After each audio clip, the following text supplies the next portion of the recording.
യുഎസിന്റെ 47ാം president സ്ഥാനം ദൈവനിയോഗമെന്ന് പ്രഖ്യാപിച്ച് Donald Trump സത്യപ്രതിജ്ഞ ചെയ്തു. ഇന്ത്യൻ സമയം രാത്രി 10:30 അധികാരമേൽക്കൽ ചടങ്ങ്. ചീഫ് ജസ്റ്റിസ് ജോൺ റോബർട്ട്സ് സത്യവാചകം ചൊല്ലിക്കൊടുത്തു.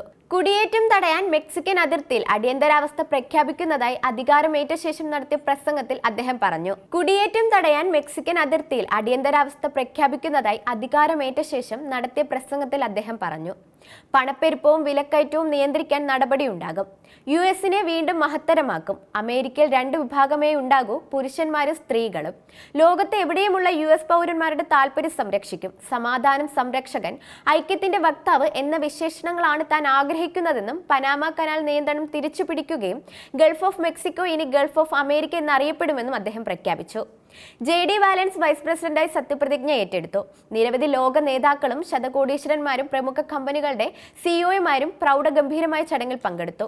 വാഷിംഗ്ടണിൽ അതിശൈത്യമായതിനാൽ ക്യാപിറ്റോൾ മന്ദിരത്തിലെ റൊട്ടാൽഡ ഹാളായിരുന്നു സത്യപ്രതിജ്ഞാ വേദി.